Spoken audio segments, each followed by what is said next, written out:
Esta clase es larga, ¿sí? Vimos la primera parte, esperen que vamos a volver del comienzo. Bien.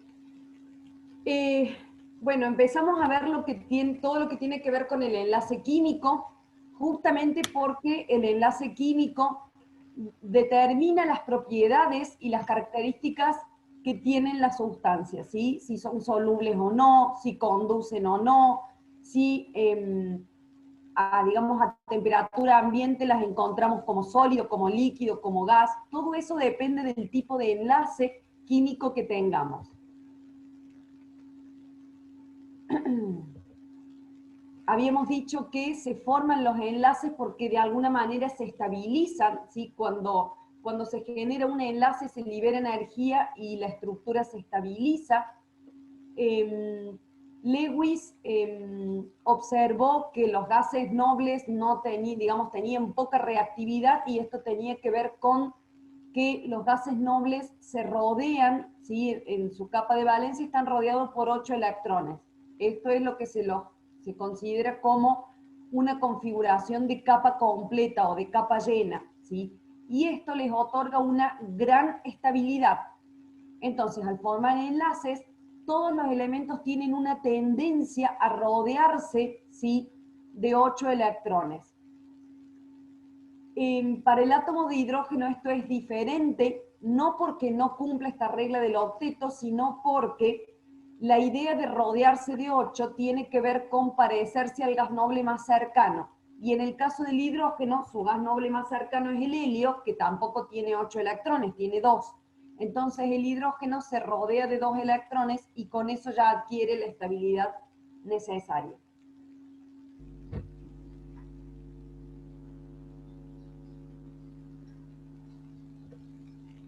Bueno, vimos los símbolos de Lewis, ¿sí?, que era el elemento con los electrones de valencia, y clasificamos a los enlaces como iónicos, covalentes o metálicos.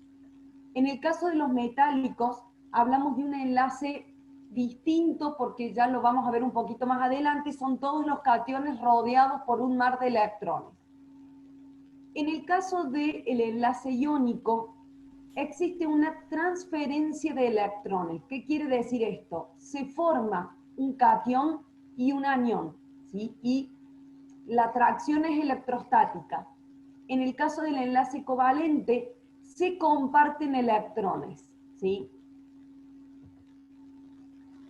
¿Cómo distinguimos cuándo decimos que un enlace es iónico o es covalente?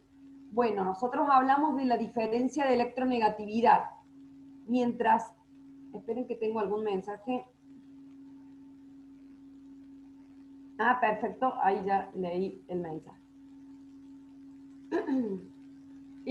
Cuando los dos átomos que van a formar el enlace tienen una diferencia de electronegatividad grande, eso significa que una especie tiene tendencia a liberar electrones y la otra tiene tendencia a tomar. Entonces se forma un enlace iónico. Si la electronegatividad de los dos elementos que participan del enlace es parecida, entonces el enlace es covalente, ¿sí? Si bien existen valores y uno puede decir cuando la electronegatividad es mayor a 1,7, a mí no me gusta mucho que estemos calculando el valor porque incluso con un valor dado, hay algunos elementos que tienen una diferencia a lo mejor de 1,7 y 1,8 y están ahí en la zona gris y hay que ver cada caso en particular. Tampoco no vamos a entrar en eso de ponernos a ver ese detalle. ¿Qué es lo importante? Lo que yo les decía en la clase pasada. Cuando el enlace se forma con un elemento del grupo 1 o 2, con un elemento del grupo 16 o 17, ese enlace es iónico, ¿sí? Con la salvedad de el hidrógeno, porque en realidad el hidrógeno no es un metal, digamos, del grupo 1, si bien pertenece al grupo 1, tiene características muy distintas. El hidrógeno no forma enlaces iónicos, ¿estamos de acuerdo? Y el berilio le sucede algo, digamos, particular porque es muy pequeño, entonces el berilio forma enlaces covalentes en realidad, ¿sí? Entonces esos serían los únicos casos. El resto, grupo 1 y grupo 2, grupo 1 o grupo 2 con grupo 16 o 17 en enlaces iónicos, ¿sí?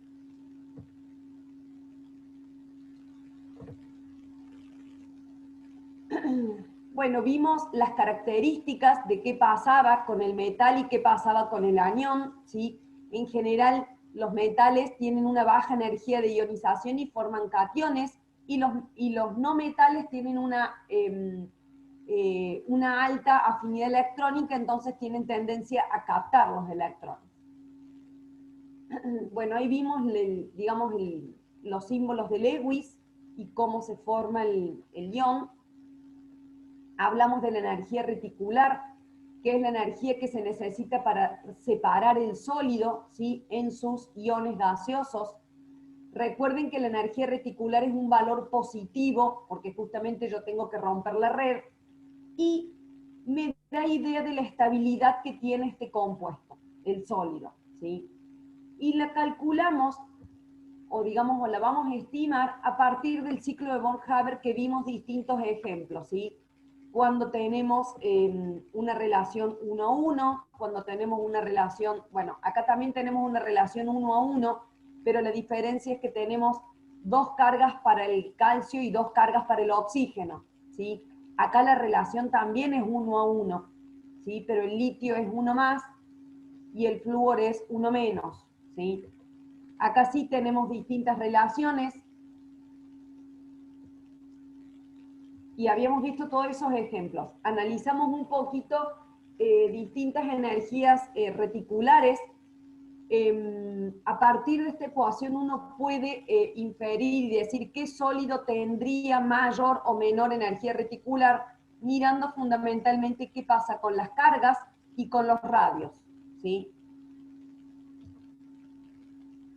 Acá vimos algunas propiedades, vimos que los compuestos iónicos son sólidos a temperatura ambiente, que forman redes cristalinas, que tienen puntos de ebullición y de fusión elevados, porque son muy estables, porque esta atracción electrostática es intensa,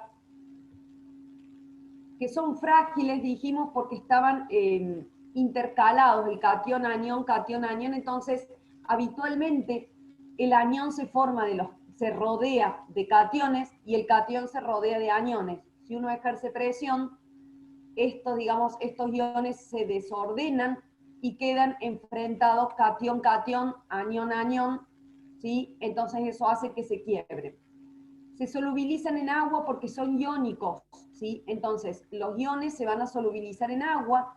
A esto ya lo vamos a volver a analizar en términos de enlaces. ¿Por qué? Porque tiene que ver con que el agua es un solvente polar y qué sucede con que el agua es un solvente polar y por eso solvata los compuestos iónicos.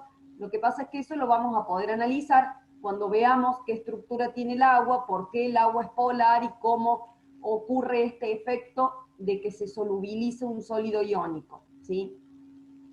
No conducen la electricidad cuando están en estado sólido, ¿sí? Porque los electrones están quietos, pero cuando están disueltos, estos electrones pueden circular, ya sea cuando están disueltos o fundidos, ¿sí? Entonces ahí sí van a conducir. Bueno, hasta acá habíamos visto la clase pasada. Lo que vamos a hacer ahora, sí, ahora les voy a tomar lista y después vamos a empezar con los ejercicios de la guía.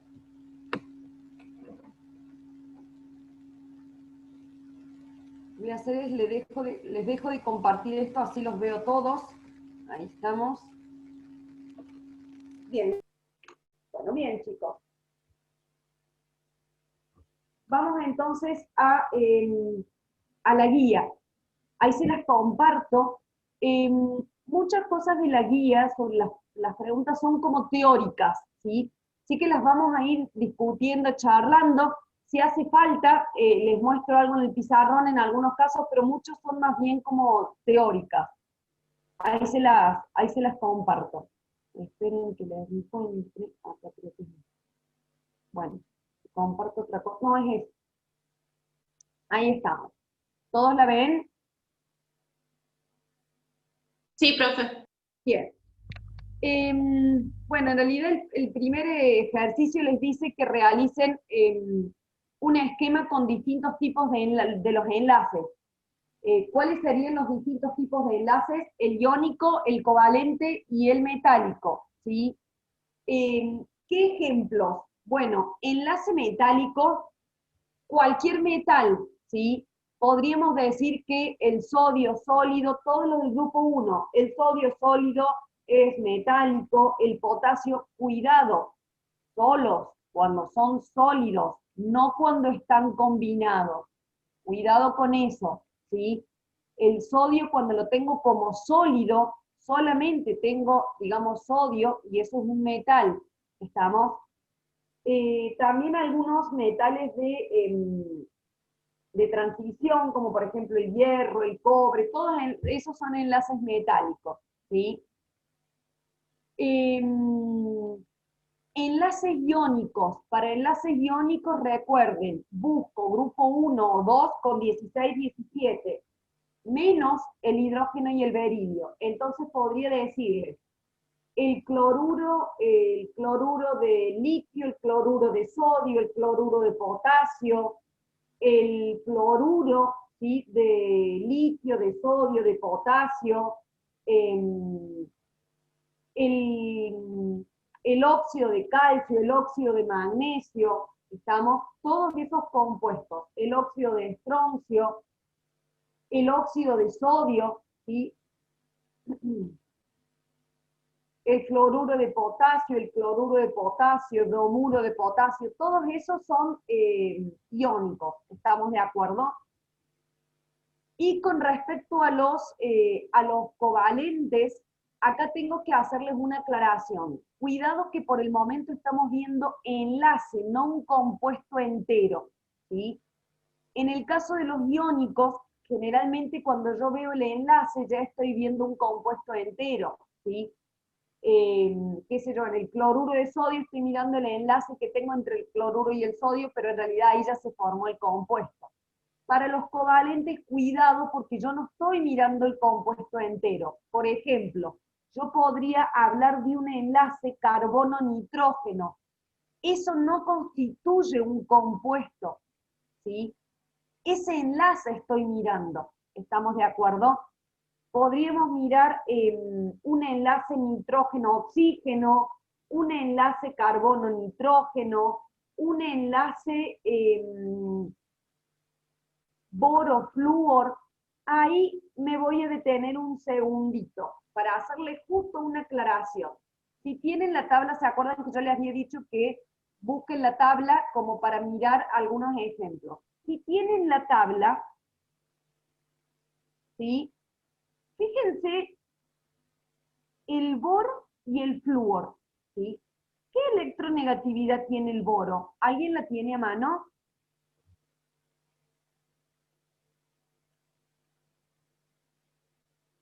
De 3, no Dos. sé. ¿Tres? Dos, Dos, ¿no? dos encontré yo. La Yo, electronegatividad del boro tengo dos. ¿Lo encontraron? Fíjense que en la tabla seguramente les indica, en algún cuadradito grande les indica dónde está la electronegatividad y después ustedes la miran en la tabla. ¿La encontraron? El boro tiene una electronegatividad de 2, ¿sí? El flúor tiene una electronegatividad de 4. ¿Encontraron ese dato? Sí, profe. Si uno quiere hacer estrictamente la diferencia de electronegatividad, yo digo 4 menos 2 me da 2, eso es un enlace iónico. ¿Me siguen? Pero eso no es así. Por eso a mí no me gusta mucho esto de poner el valor y calcular la diferencia de electronegatividad. ¿Qué es lo que tengo que analizar? Los dos son no metales y un enlace iónico se forma con un metal del grupo 1,2 con un no metal del 16,17. Y este enlace no cumple esa condición, porque el boro no es del grupo ni 1 ni 2. ¿Se entiende? Entonces, cuidado con esto de querer mirar la electronegatividad y con eso responder, porque está mal. ¿Estamos? Uno puede decir, y si yo no tengo digamos, el valor de la electronegatividad, no importa, estoy mirando la tabla y veo que no es del grupo, ni 1 ni 2. De hecho, es un no metal. ¿Se entiende la cuestión? Entonces, iónicos, grupo 1 o 2 con 16, 17. Ya sabemos que el hidrógeno y el berilio no. ¿Estamos? Por eso les quería dar ese ejemplo. Entonces, ese enlace sería covalente. ¿Estamos? Bueno, los enlaces con el hidrógeno, el enlace carbono-hidrógeno también es covalente, ¿sí? El enlace oxígeno-hidrógeno también es covalente, ¿sí? Y ahí de nuevo, cuidado con querer mirar la electronegatividad. El hidrógeno no forma enlaces iónicos. ¿Estamos? Bien. En el segundo ejercicio, les dice, se requiere energía para quitarle electrones al calcio y formar el catión, ¿sí? Y también se requiere energía para agregarle los electrones al oxígeno y transformarlo en anión. La pregunta es, ¿por qué es estable entonces el óxido de calcio?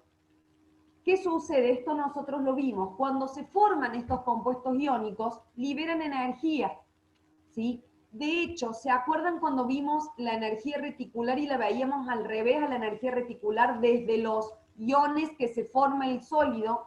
La energía era negativa porque se libera energía, es decir, que la estructura se estabiliza. ¿Estamos? Por eso es más estable, porque se libera energía en la formación. Que de hecho, esa es la energía que le tenemos que entregar para romperlo. ¿Estamos? Se lo estoy mirando en un sentido o en el otro.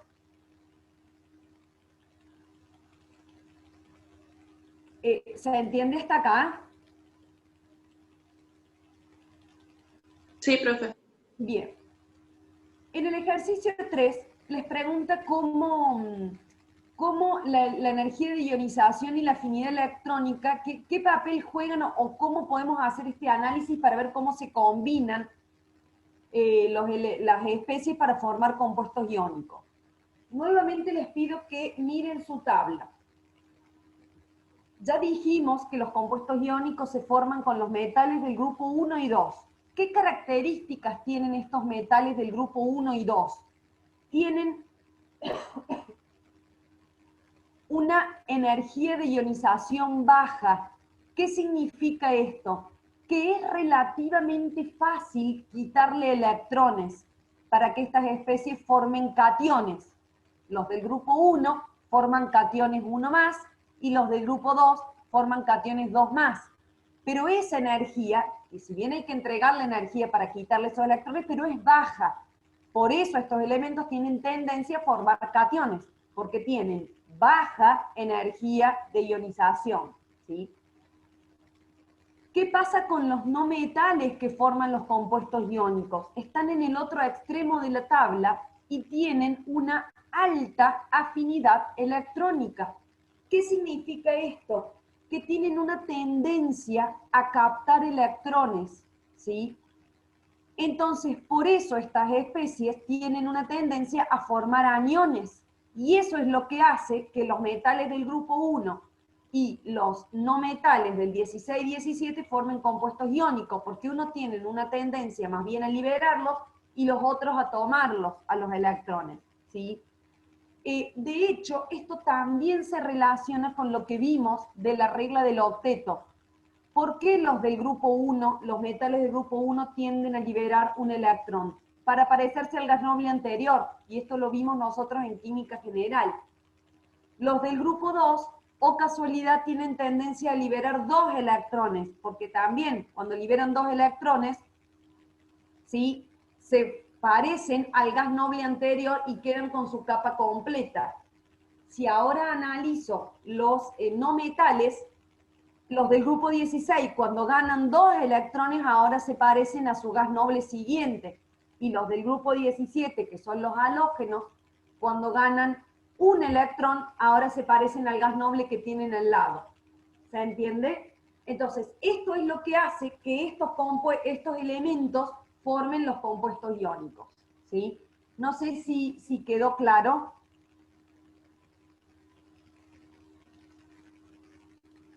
Sí, profe, yo claro. Excelente, muchas gracias.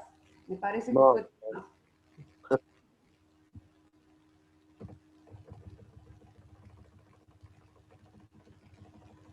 Bueno, en realidad el número 4 se relaciona con el análisis que acabamos de hacer y creo que prácticamente está respondida, porque dice, si se desea obtener un compuesto biatómico, seleccione dos elementos. Cuidado que si tiene que ser biatómico, yo necesito que el catión sea uno más y el anión sea uno menos. Entonces, cuidado que no es cualquiera. Acá sí tendría que mirar solo el grupo 1 y solo el grupo 17. ¿Se entiende? Entonces podría tomar, por ejemplo, les hago la aclaración, biatómico, ¿sí? O diatómico con D de dedo es lo mismo, ¿estamos de acuerdo? O bi o di, el prefijo es de 2, ¿estamos? Entonces ahí yo sí debería seleccionar un metal que sea un catión que sea uno más, que podría ser cualquiera del grupo 1, por ejemplo, litio, sodio o potasio, y un anión del grupo 17, anión flúor, cloro, bromuro, cualquiera de esos, ¿sí? ¿Cuáles son las características? Lo que dijimos recién, ¿sí? Que los metales tienen baja energía de ionización y los no metales alta afinidad electrónica. La estructura de Lewis, bueno, ahí lo vamos a ver en el pizarrón. Hay que escribir la estructura de Lewis del compuesto. Esperen que ahí les dejo de compartir un ratito. O ustedes lo ven en el pizarrón, no me acuerdo qué hace. Bueno, se los dejo así, ¿lo ven bien ahí el pizarrón? Sí, profe. ¿Sí? Bien, se los hago al medio, total, es cortito lo que hay que escribir. Supongamos que elegimos, no sé, ¿qué quieren elegir? El potasio y cloro, ¿sí?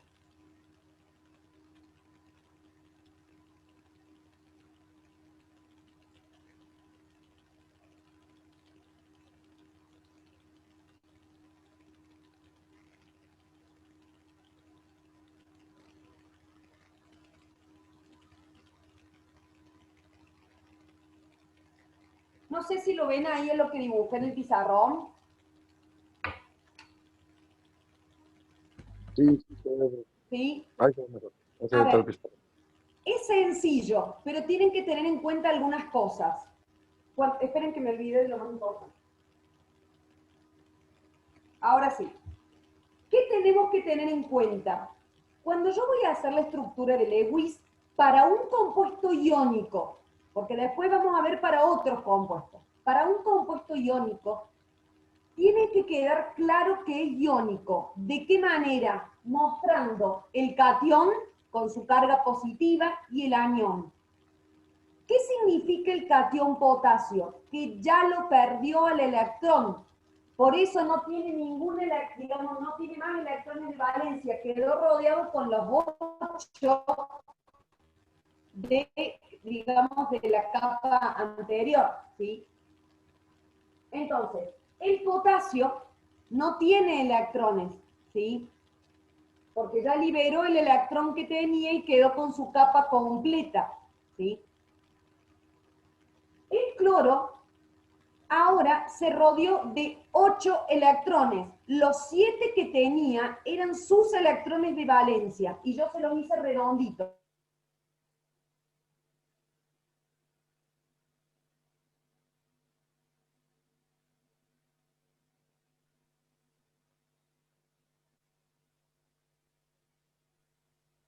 Hola, Se trabó. profe, ¿me Sí, escucha? quedó Ah, congelado, chicos. perdóname. Uy, menos mal.